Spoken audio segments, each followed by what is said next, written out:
managers on a Major League Baseball team don't make decisions. Credibility in this situation is worse than losing your job. The castration of the Major League Baseball managers, we know it. Ask me about my winner. Morning, everybody. Another edition of the Passball Show brought to you by JohnPielli.com, by St. Aloysius Church in Jackson, New Jersey, by Two Ways, One Passion Food Truck, located in Scranton, Pennsylvania. In a little bit, I'm going to touch on the coaching situation when it comes to college football. Reasons that I'm against the way things go.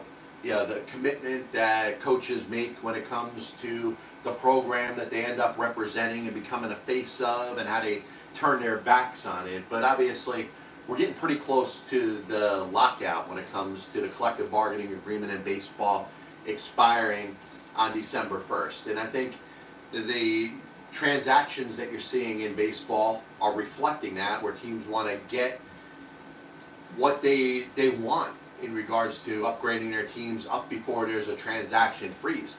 And I'll start out the program by eating crow from the last show that I did, when I basically talked about how, teams may be shying away. Teams with higher aspirations when it comes to spending more money may not spend money for the reason of the upcoming lockout and not knowing what is going to be on the other side. Is there going to be an unlimited, salary number that a team can go to without being penalized for? Could there be the abolishment of the luxury tax and its threshold? All things that have to be thought of when it comes to this upcoming collective bargaining agreement. I was wrong. Obviously, the money that's being thrown around as it applies to baseball right now is unheard of. We're probably having, within the last 24, 48 hours, one of the busiest stretches in an offseason in Major League Baseball history. Obviously, the money is a big deal. There's a chance, as we're looking at the high-profile shortstops, which ones are left. There's obviously Carlos Correa.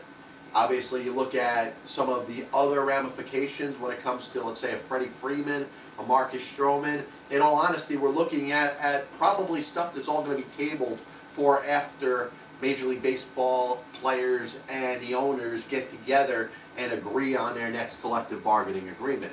Now, I go back to 1994 for a reason. And obviously, you're looking at the work stoppage that happened then, which ended up costing Major League Baseball and its fans the 1994 season, which ended up costing them a postseason for the first time in exactly 90 years. I had a hard time getting through that as a young baseball fan, as somebody that aspires to be in a similar position to what I am. It really broke my heart. And certainly the impacts on the Yankees of 1994, but most importantly the Montreal Expos, a franchise that ends up pretty much having their one opportunity to make a run for the World Series that year, and it didn't happen. But 1994 isn't really what I wanted to talk about. The only similarity is, where is the fault or the blame? Because if you're not either the players or the owners and bound or biased to what your opinion and point of view is, then where does the blame necessarily go in this situation? The players are trying to win you over by saying, oh, you know what, our minor league players aren't getting the respect, that are not treated properly, and obviously the conditions of where they're living, this is all stuff that has been changed within the last year, and it's been changed in a positive way. Minor league players are going to have housing provided by teams now, which I think is something that's great for baseball. But now we look, when we're talking about players that have not made it to the major leagues yet. Are we going to raise minor league salaries to the point where players are just rewarded for playing professional baseball? Now, to that point, I actually disagree with. I think there should be some sort of standards or a difference between playing minor league baseball and major league baseball. Going back to the ghost of Christmas past, which I always like to do in baseball history, we could go back to the 50s and the 40s, when the Pacific Coast League and the International League had almost as much drawing power as Major League Baseball. And imagine that. Imagine minor league players being able to get paid enough by playing minor league baseball that they don't have to ever play in the major leagues. There's a difference between the major leagues and the minor leagues, and that's why the best of the best players, as you see in free agency right now, get rewarded with the tremendous contracts that they have at this given moment. So I have a hard time saying, hey, salaries of minor league players should go up. Now, baseball and its players are also contending that players, once they get to the major leagues, they have a minimum salary of 500 something thousand, 600 something thousand, and it progressively grows until they reach arbitration years. The claim that this isn't fair to the players. But on the other side, if you look at where these players come, you're not even talking about the best of the best players being rewarded with ridiculous contracts in Major League Baseball. So I'm having a hard time at this moment siding with the players. I think it's very easy to. You could be pro player and say that, hey, a great player that's the rookie of the year in a given season doesn't necessarily get a reward for being rookie of the year. If you want to put something in there to say, hey, if you've received rookie of the year votes, if you are the rookie of the year, you could get some kind of bonus. Listen, I'm all in favor of that. But the same progression as it exists in baseball allows for players that do it over a long period of time to get compensated the way these players do. And to see Corey Seager and Marcus Semien and Javier Baez and Max Scherzer and any player, and I'll take Max Scherzer out of it for a minute because he's already had a long 7-year contract. He's reaped the rewards of going through the arbitration process, and before that, the renewing of his contract for the first 3 years. Now, you could be against it, but I don't think it's necessarily the way to go in baseball. Should we all of a sudden bring a player up to the major leagues and sign him to a long-term contract?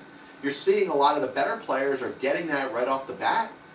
The Fernando Tatises, players like that are getting the long-term contracts that are starting from their first year of getting into the big leagues.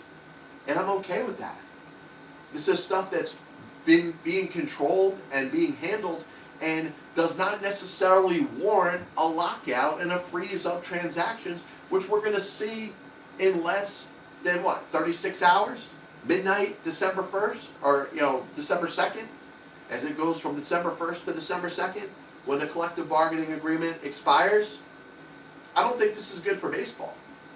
I'm not looking forward to this. I don't know how it's going to end. I think conventional wisdom says that the players and the owners are not as far apart as they were in 1994. And because of that, hey, there'll be a little bit of a work stoppage, but in the end, cooler heads will prevail.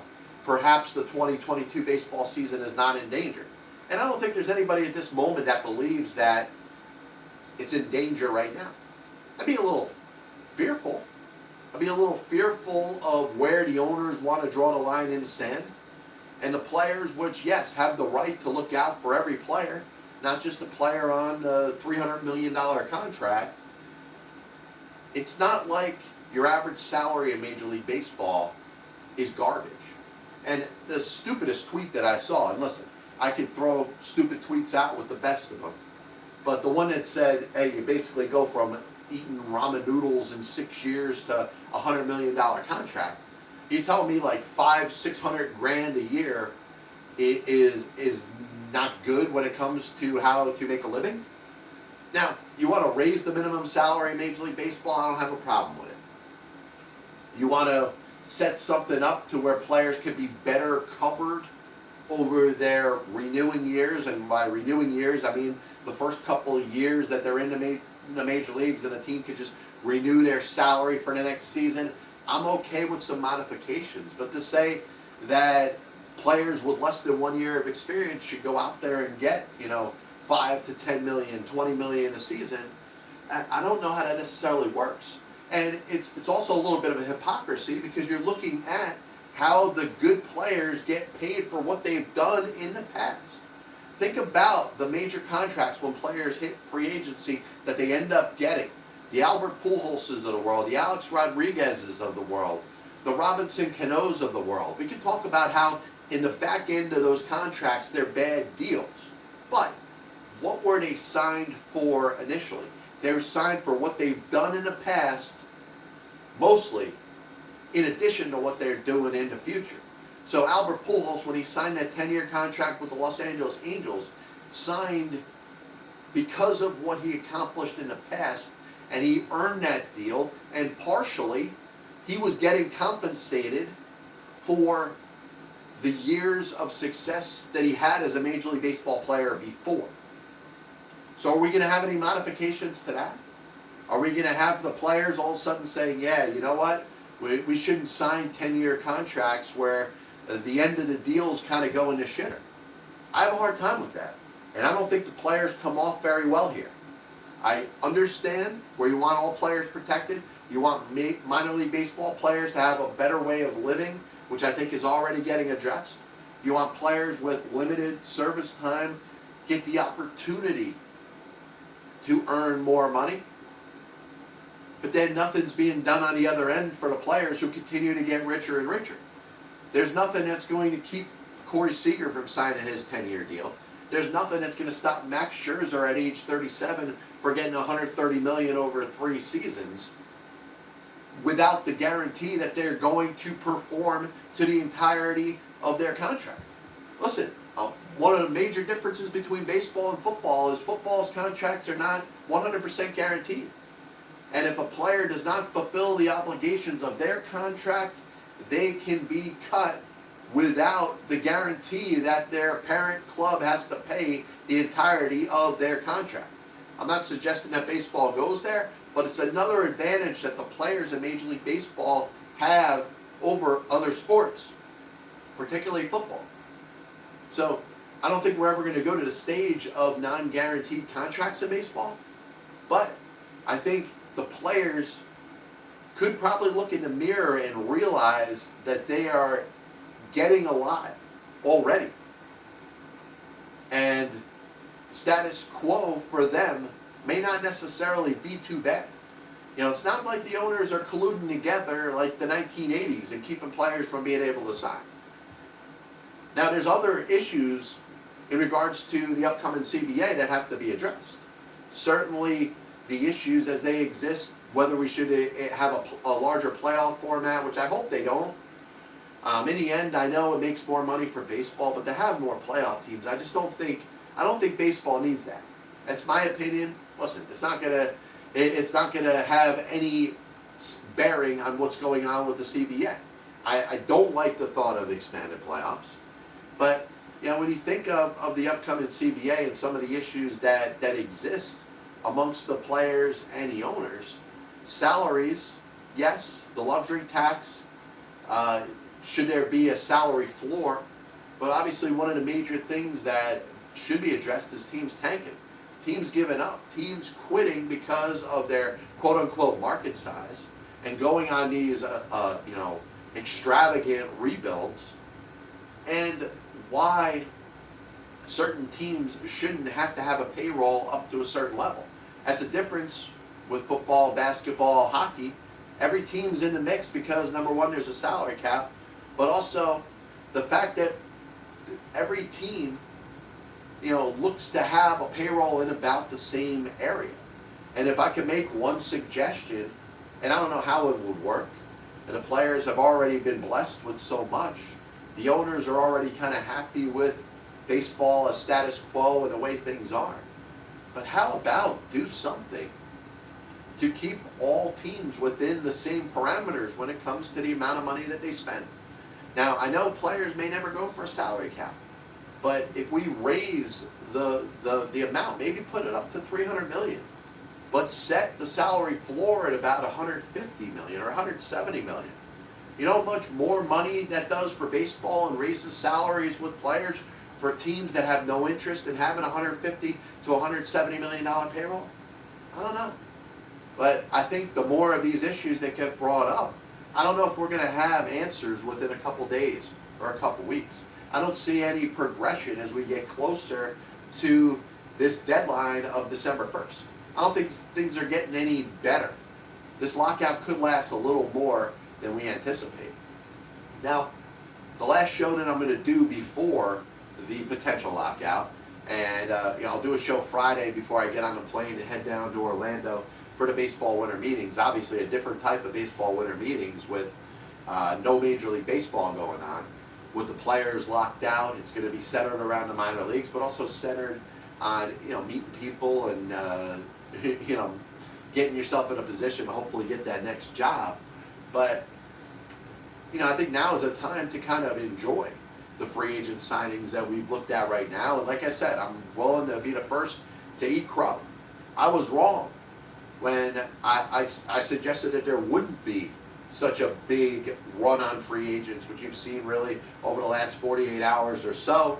I'm shocked that the Mets ended up getting Max Scherzer, but here's the point that I want to make about it. I think we were misled when it comes to what Max Scherzer was willing and able to do when it comes to free agency this year. Now listen, I get that his agent Scott Boras, and Scott Boras pushes for the money. Max Scherzer, a pro-union guy, union head type, that feels the need to earn as much in his next contract to raise salaries up to where they are right now. So all of that makes sense, and all of that was on the table before any sort of these negotiations came into place.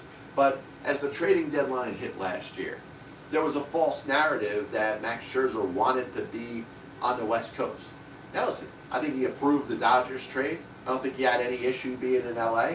I don't think he would have been against coming back if the Dodgers had stepped up to the table, or the Angels, or any team out there on the West Coast.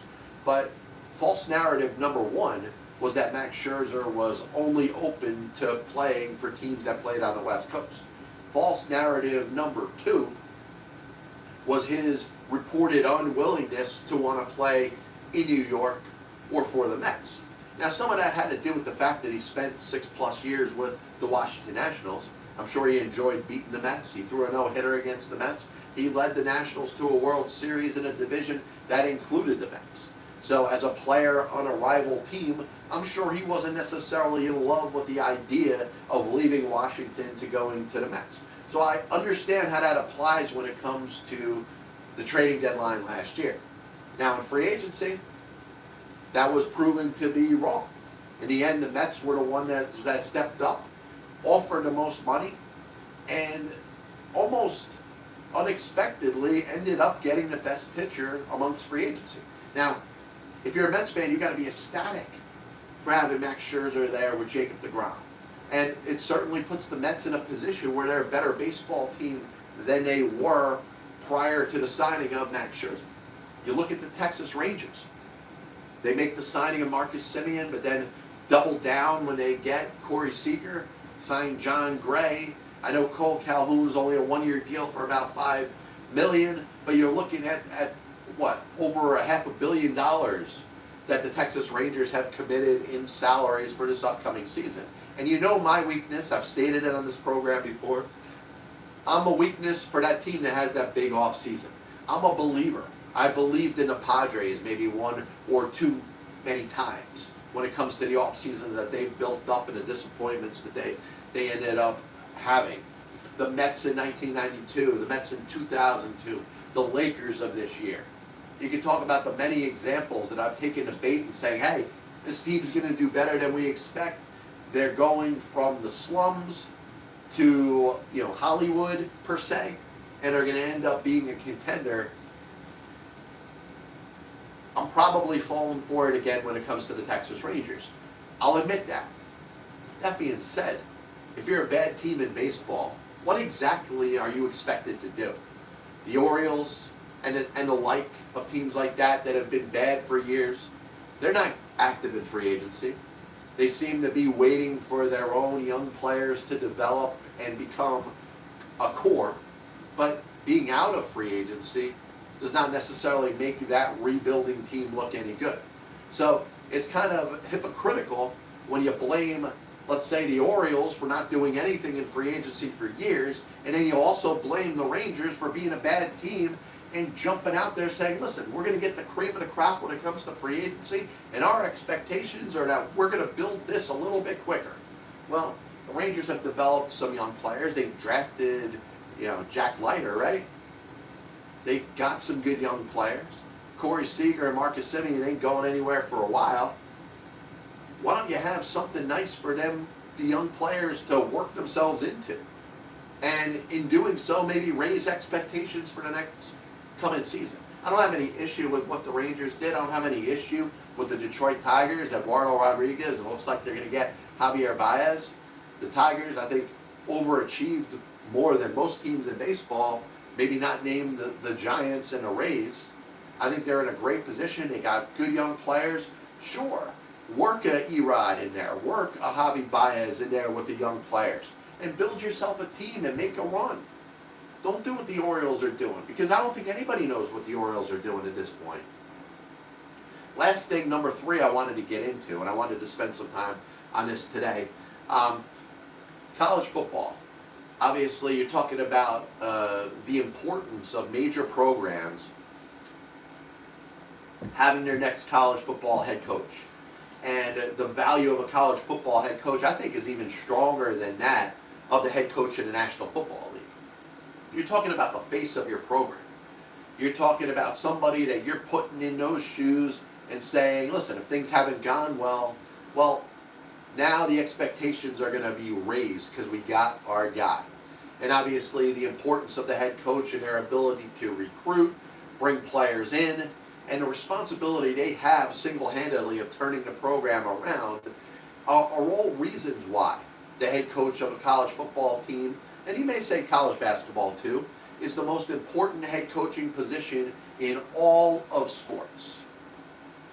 You watched LSU pry Notre Dame head coach Brian Kelly away. You obviously had Lincoln Riley leaving Oklahoma to head to USC. And it's not like it's the first time that this has happened.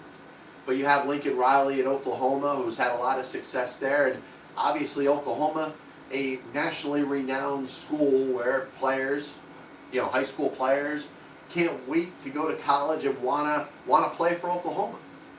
And you look at the development of guys like Baker Mayfield and Kyler Murray and Jalen Hurts, all of whom ended up going to the NFL and are now starting quarterbacks currently in the league. And Oklahoma going to the SEC. Now, the level of competition was supposed to increase for Oklahoma. So by bailing on Oklahoma, is Lincoln Riley looking to, maybe leave at the right time? And then, of course, you got the overnight situation with Brian Kelly negotiating at LSU and coming to an agreement and then kind of not really knowing how to address his players, so he decides to go to a group text. Here's the issue that I want to get into. These head coaches are the faces of programs. Players come from all over the country, not necessarily for the school and the experience, not necessarily for the girls and the pursuing of a degree, not necessarily getting themselves ready for the potential of playing in the National Football League. In more cases than not, they come for the coach. They come because they want to be part of what the coach is building. Hundreds of players make commitments for no other reason than their belief in the head coach. And you have in Oklahoma and you have in Notre Dame hundreds of players, either current or upcoming, recruits that have agreed to pursue their further education in Oklahoma and Notre Dame respectively, that have done so because of Lincoln Riley and Brian Kelly. Now, sometimes you say, hey, it's tough luck. It's part of the business. And as often as this has happened when it comes to players, thinking they're going to play for a certain coach and realizing that coach ain't there. If any of these coaches performed badly, they could lose their job and the kids would have a different head coach anyway. I'm all respectful to all those points of views. That being said, I suggest that college football and college basketball, mostly college football, should think about implementing some sort of deadline or some sort of free agency period, perhaps. Because we understand that coaches are going to jump from school to school. These are things that have happened for years, and unless there's some sort of ban on it, I don't think there's any way that this is ever going to stop. So when you're in this spot, exactly what is it that can be done? How do you keep Brian Kelly from flat leaving his players? I don't care how good of a job he did as a coach this year. I don't care how much his players love him. The players feel abandoned. The players think it's bullshit that he went out there and negotiated a deal with another school while he was still coaching at Notre Dame. Notre Dame's still in the BCS. There's still a chance that they could be one of the top 4 teams playing for a national championship this year. And now they have to do it knowing that their coach up and quit on them. I think it's bullshit. You may not agree with me, but I don't think it's right for those players to have to go through that. There should be something that's implemented. Maybe a period where you could say, between the end of the season and the defined bowl games, there could be negotiations amongst current head coaches for a certain team. I mean, not even thinking about the contract value. Lincoln Riley signed a contract to be the head coach of Oklahoma. Brian Kelly signed a contract to be the head coach at Notre Dame. Their contracts didn't run out. They weren't unemployed. I think there is a way. Maybe leaving the possibility and maybe putting major sanctions against teams that negotiate with coaches that are under contract in season. Maybe you wait till the end of the regular season and say, hey, from the end of the regular season till the bowl games, once the bowl games are announced or the BCS playoff format is set, I don't know. But I mean, to me, this is for the players. I think the players deserve better, but also the representation of the school. Like, how does Brian Kelly coach again for Notre Dame? Maybe he doesn't. But what does that do for a Notre Dame team that's trying to win a national championship? Listen, in the end, I think the players can determine who the national champion is. But when your coach flat leaves you in the middle of the season, it puts Notre Dame in a disadvantage. And if Oklahoma was up there within the top 4, and I don't know if Notre Dame could be a top 4 team, but they can be certainly if Cincinnati loses. You think about if Alabama loses to Georgia this coming weekend, which is a distinct possibility. Do they end up slipping in? Yeah, maybe. And if they do, they are at an extreme disadvantage because of something that could have been prevented. If LSU knew that they weren't going to be able to recruit players for the next 2 years, if they took a coach from another school in season, I think there's a chance they might have waited. And if you set a deadline, all right, after the regular season, after the bowl games and the BCS, playoff is all set up, then I think it's a little easier. And you say, all right, well, maybe in the bowl games, the Brian Kellys don't coach. Okay. But this is a team still competing for a national championship right now, and I don't think it's right. This is the Pass Ball Show, brought to you by JohnPLA.com, by St. Aloysius Church in Jackson, New Jersey, by 2 Ways, 1 Passion Food Truck, located in Scranton, Pennsylvania. Quick recap of the show before we get going. Like I said, we'll be back with you early Friday before I jump the plane and head over to Orlando, where the baseball winter meetings are going to be held during the expected lockout, which is going to start at midnight December 1st going into December 2nd. A little bit of the show was talking about that, ramifications of this lockout. It's very hard to be pro-player in this particular instance. The players, are getting paid ridiculously. And it's not like they're poor once they get to the major leagues. I mean, am I going to boo-hoo over a player making $600,000 in their second or third year? Yes, maybe out there putting up MVP or Cy Young or Gold Glove numbers. Listen, I think there should be a way for teams to negotiate. And you look at it, an Acuna who may not have gotten the best deal, but you look at some of the other contracts, the Tatis deal, how these players are going to get compensated more sooner. I think baseball's already going in that direction. I mean, for the players to fight to a point where they're going to be locked out in less than 48 hours. I don't agree with it. I think this could be avoided, and I wonder once the lockout happens how much the owners and the players are going to put their toes in the sand, and perhaps we could be talking about a lengthier lockout than's anticipated. I have an issue with that. So that's number one. Number two, obviously I'm eating some crow when it comes to my prediction about Major League Baseball free agency being a little bit slow. It obviously picked up. I think teams are like, and really all it took was a player or two. You know, Marcus Semien signing the deal with the Texas Rangers kind of got things going. The Mets had their night when they signed Eduardo Escobar and Mark Canha and Starling Marte. Obviously added a Max Scherzer on top of it. You know, the Rangers adding Corey Seager and John Gray to go with Semien and Cole Calhoun. The Tigers, who got Erod before, end up jumping in there to get Javier Baez. There's some teams that are pretty aggressive, that they want the answer to their offseason to be taken care of before December 1st. I think there's a lot of teams that also have that approach that I was talking about last week when it came to waiting a little bit. Maybe there's going to be enough. The Freddie Freemans and the Correas and the Trevor Storys and the Marcus Stromans, assuming that they're not signed, will all be there on the other side for these other teams to wait for. Now, the lockout's also going to provide some discussion, some analysis amongst any individual team in their own front office to come up with a game plan. When baseball restores, I think there's going to be another spending spree for teams that have identified exactly what it is that they're looking for, and maybe terms that they're exactly looking for. And the players on the other side, whether it's 2 months, 3 months, hopefully it's not 4 months with this lockout, players that are chomping at a bit to get their name on a contract to determine their future.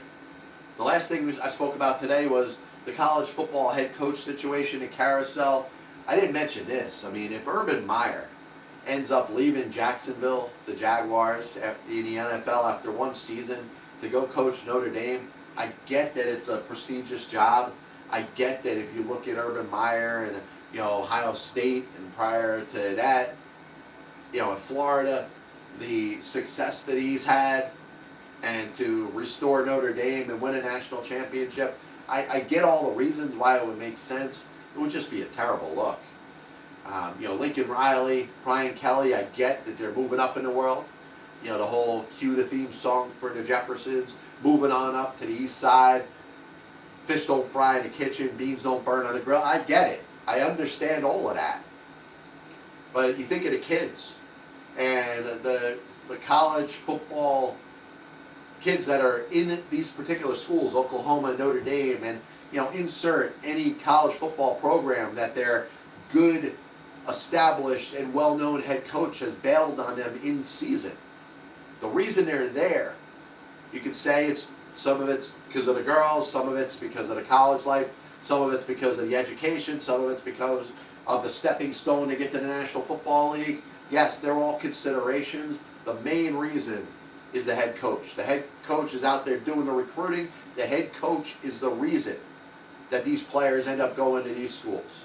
And Brian Kelly bailed on his players at Notre Dame. Lincoln Riley bailed on his players in Oklahoma. Perhaps the NCAA and college football could do a better job of curtailing that.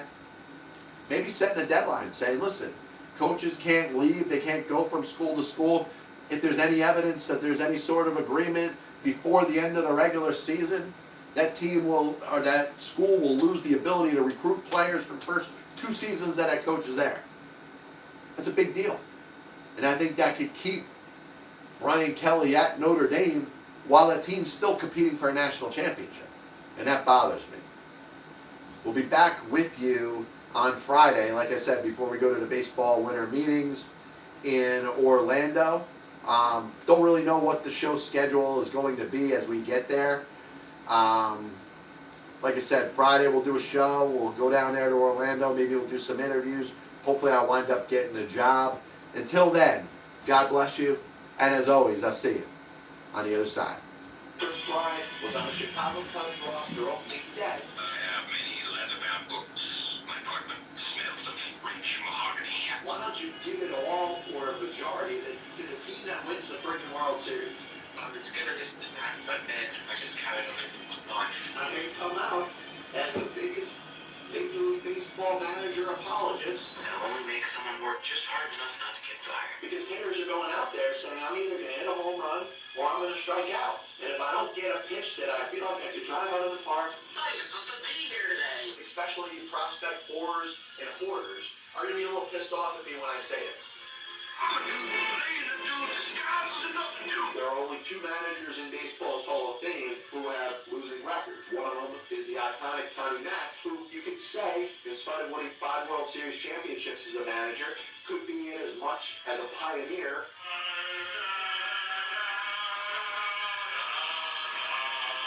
And what side of the spectrum they're on. Were they pitching? Were they batting? If your favorite team was pitching and a ball got inside and hit a batter, there's no way it could have been on purpose. But if you were a fan of the team that was batting and a ball got inside and hit somebody or went behind somebody's head, absolutely 100% unequivocally that pitcher was throwing at him. They put their tail between their legs and decided they're going to do exactly what they're told. You damn well right better give him a contract extension. You damn well right better make him the manager over the next series of years. 35 years ago, I could have loaned your parents some money for an abortion.